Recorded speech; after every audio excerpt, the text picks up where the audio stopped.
हिंदुओं का महान पर्व दशहरा अभी चल रहा है। मैं आप लोगों के माध्यम से सभी नगरवासियों को, चूँकि मैं भी हिंदू हूँ, सबको शुभकामना देना चाहूँगी कि इस हिंदुओं का महान पर्व को आप हर्षोल्लास के साथ, चूँकि घर में काफ़ी पूजा का माहौल रहता है, तो आप सभी इसे शांतिपूर्ण तरीके से मनाएं।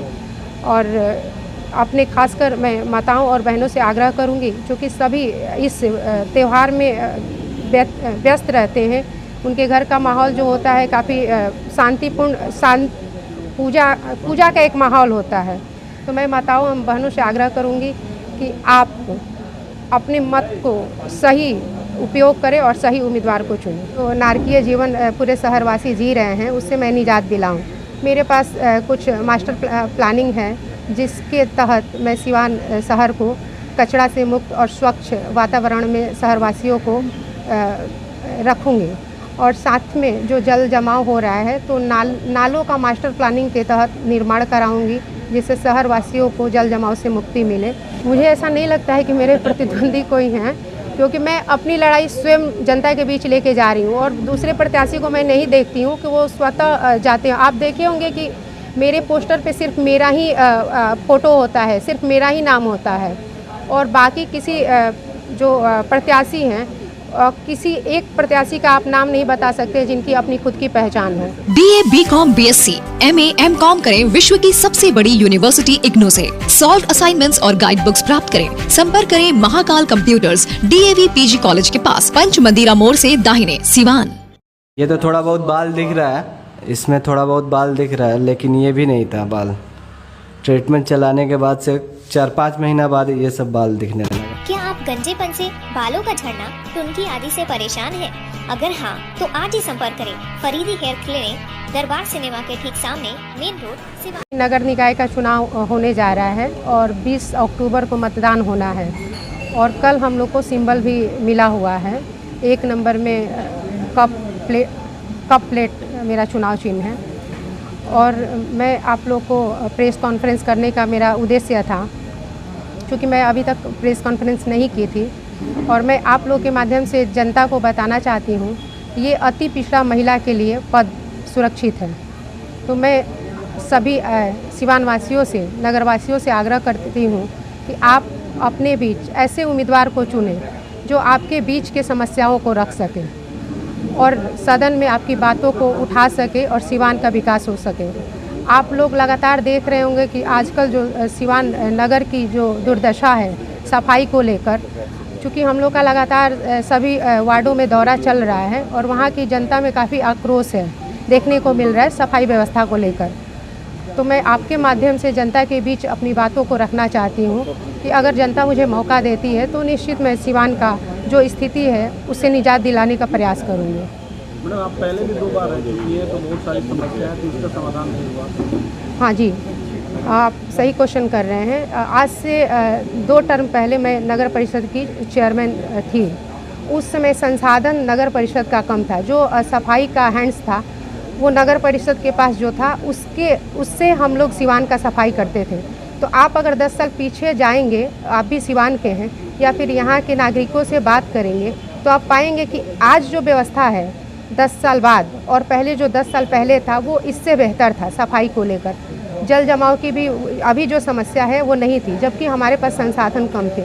आज संसाधन ज़्यादा है। आपको पता होगा कि 2 NGO भी इस कार्य को करने में लगा हुआ है और भी बहुत सारी व्यवस्थाएं की गई हैं। उसके बावजूद भी शहर साफ सफाई काफ़ी दयनीय स्थिति है। 2 NGO काम कर रहे हैं, फंड भी है नगर परिषद, फिर भी शहर जो है कचरों का अंबार लगा रहता है। बहुत सारी परेशानियां सिवान शहर नगर परिषद, आखिर कारण कहाँ है, कौन दोषी है? चूँकि जनता के पैसे का कहीं ना कहीं दुरुपयोग हो रहा है। जब नगर परिषद के पास जो अपना संसाधन है वो है ही, उसके अलावा 2 NGO के माध्यम से भी बहुत सारा हैंड्स लिया गया है, उसके बाद भी अगर सफाई नहीं हो रही है तो कहीं ना कहीं नगर परिषद इसका जिम्मेदार है। तो अभी मानती है जो पहले के चेयरमैन रहे उन लोगों की कमियां हैं, कहीं ना कहीं उन लोगों ने भ्रष्टाचार किया, जिसके कारण सिवान नगर परिषद जो है वो लोग कचरे के नारकीय जिंदगी जीने को मजबूर हैं। क्योंकि देखिए, सिवान की जनता जो है नगर परिषद को अपना टैक्स दे रही है, लेकिन नगर परिषद के माध्यम से जो उनको मूलभूत सुविधा मिलनी चाहिए वो सुविधा नहीं मिल रहा है। तो कहीं ना कहीं नगर परिषद जिम्मेदार है अपनी जिम्मेदारियों को वो ठीक से नहीं निर्वहन कर रहा है। और जनता का ये हक बनता है कि वो जब टैक्स दे रहे हैं तो उन्हें सुविधा भी नगर परिषद मुहैया कराए।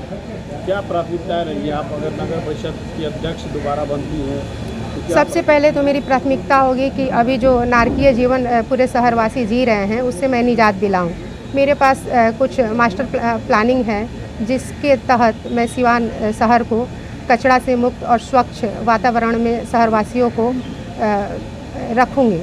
और साथ में जो जल जमाव हो रहा है तो नालों का मास्टर प्लानिंग के तहत निर्माण कराऊंगी जिससे शहरवासियों को जल जमाव से मुक्ति मिले।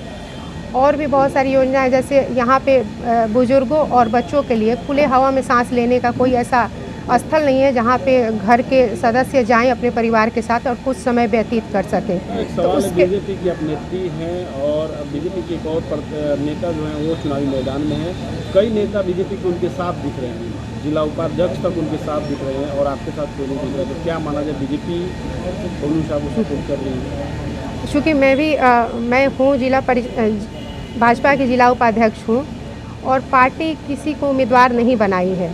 और आप देखे होंगे कि बहुत सारे पार्टी के जो पदाधिकारी हैं वो मेरे साथ भी हैं और मेरा काम भी कर रहे हैं। ये किसी से छुपा भी नहीं है। सिवान के नगर दूसरे के साथ भी उपाध्यक्ष हो सकता है, चूँकि पार्टी सिंबल पे तो चुनाव हो नहीं रहा है तो सभी लड़ रहे हैं। लेकिन मेरे साथ एक प्लस पॉइंट है कि मैं अपनी लड़ाई खुद जनता के बीच लेकर के जा रही हूँ और जो दूसरे उम्मीदवार हैं वो स्वयं नहीं जा रहे हैं। उनकी लड़ाई उनके परिवार के कोई ना कोई सदस्य ही लड़ रहा है। भ्रष्टाचार पर क्या रोक लगेगा आपको? मेरे ऊपर कोई भ्रष्टाचार नहीं है। आपके ऊपर नहीं, नगर परिषद में भ्रष्टाचार का भंगार है, उस पर आपको कैसे अंकुश लगेगा? बिल्कुल, हमारे पास कार्य योजना है, उस योजना से मैं चलूँगी तो निश्चित भ्रष्टाचार पे रोक लगाऊंगी अगर मुझे जनता मौका देती है तो। मैडम, नगर परिषद भ्रष्टाचारों से घिरा हुआ, वैसे में लोगों के पास जाकर वोट मांगना कितनी बड़ी चुनौती हो रही है? नहीं, मेरे लिए चुनौती नहीं हो रही है। मैं जिस क्षेत्र में जा रही हूँ, जिस भी वार्ड में जा रही हूँ, तो मुझे ऐसा लग रहा है क्योंकि मेरा मायका भी यहीं है, 9 किलोमीटर के रेंज में है और मेरा ससुराल भी यहीं है, तो मुझे लग रहा है कि मैं अपने घर वालों के पास जा रही हूँ और जनता का भरपूर सारे वर्ग का मुझे प्यार मिल रहा है और मुझे कहीं दिक्कत नहीं हो रही है। जनता के मन में है कि मैं फिर से पुनः उस जगह पे आऊँ, लेकिन जनता के बीच आक्रोश भी है, उनको मूलभूत सुविधा नहीं मिल रही है, उसको लेके जनता में रोष है। आप अपना प्रतिनिधि किसको मानती है? मुझे ऐसा नहीं लगता है कि मेरे प्रतिद्वंदी कोई हैं, क्योंकि मैं अपनी लड़ाई स्वयं जनता के बीच लेके जा रही हूँ और दूसरे प्रत्याशी को मैं नहीं देखती हूँ कि वो स्वतः जाते हैं। आप देखे होंगे कि मेरे पोस्टर पे सिर्फ मेरा ही फ़ोटो होता है, सिर्फ मेरा ही नाम होता है और बाकी किसी जो प्रत्याशी हैं किसी एक प्रत्याशी का आप नाम नहीं बता सकते जिनकी अपनी खुद की पहचान है। हिंदुओं का महान पर्व दशहरा अभी चल रहा है। मैं आप लोगों के माध्यम से सभी नगरवासियों को, चूँकि मैं भी हिंदू हूँ, सबको शुभकामना देना चाहूँगी कि इस हिंदुओं का महान पर्व को आप हर्षोल्लास के साथ, चूँकि घर में काफ़ी पूजा का माहौल रहता है, तो आप सभी इसे शांतिपूर्ण तरीके से मनाएं। और अपने खासकर मैं माताओं और बहनों से आग्रह करूंगी, क्योंकि सभी इस त्यौहार में व्यस्त रहते हैं, उनके घर का माहौल जो होता है काफ़ी शांतिपूर्ण, पूजा का एक माहौल होता है। तो मैं माताओं और बहनों से आग्रह करूंगी कि आप अपने मत को सही उपयोग करें और सही उम्मीदवार को चुनें। बहुत सारे लोग तो वैसे भी कैंडिडेट अपने दिए हुए हैं जो जेब के प्रत्याशी हैं कि एग्रीमेंट करके दिए हुए हैं कि आप बनिए और हमको हमारे हवाले कर दीजिएगा, मतलब रबर स्टाम्प के तौर पे, जो कि भूमाफिया जी आज जनता देख रही है सब, और जी जैसे कि लोग देख रहे हैं और जनता भी समझ रही है बात को कि ऐसे जो भूमाफिया है, अपराधी टाइप के लोग हैं, उनसे बचना है और सिवान के विकास को करना है, तो उनसे बचकर ही रहना होगा। किसी के पति लड़ रहे हैं, किसी के देवर लड़ रहे हैं, किसी के भसुर लड़ रहे हैं, किसी की बहू लड़ रही है, लेकिन यहाँ ये बात नहीं है। ये एक सिंगल कैंडिडेट है जो स्वयं लड़ रही हैं। हम लोग अच्छाई किसी की 10 भी होगी तो नहीं कहते हैं, अगर कहीं कोई बुराई नहीं भी होगी तो हम लोग उसमें से बुराई खोजते हैं कि कोई तो बुराई मिले हमको इनको डिफीट करने के लिए। तो मैं ये कहूँगा कि अभी तक मैंने इनके अंदर इस तरह की कोई खराबी नहीं देखी है जो कि हम कहें कि नहीं अनुराधा जी इस योग्य नहीं है। अभी आज के माहौल में आप लोग पत्रकार महोदय हैं, आप लोग हर जगह जाते हैं, पूरा ज़िला का भ्रमण करते हैं। मेरा अपना जो सोच है, आप लोग भी इस चीज़ को मानेंगे कि अभी ये 1 नंबर में चल रही हैं। मैं साथ दे रही हूँ, मैंने कुछ खूबियाँ देखी होंगी इसलिए मैं साथ दे रही हूँ। अब मैं चाह रही हूँ कि किसी भी चीज़ को जो प्रशासन चलाने के लिए जो क्षमता होनी चाहिए, अनुराधा में है तो मैं इसके साथ हूँ। सब खूबियाँ आप कह रही हैं, एक आध खूबी हम लोग से भी शेयर कीजिए। एक आध हम नहीं, खूबियाँ यही है कि मैंने देखा है कि अभी अनाउंस हो रहा था, लेकिन इसको देखते हैं कि हमेशा जनसंपर्क में रहती हैं। और एक मैंने देखा है कि कभी कोई मैं अपने बारे में नहीं बात करती हूँ, मैंने कभी किसी को भेजा इसके यहाँ कि ये इसको प्रॉब्लम है ज़रा देख लेना, ये कभी मैंने ऐसा नहीं कि इन्होंने इनकार किया हो, बल्कि वहाँ जाके देखती थी।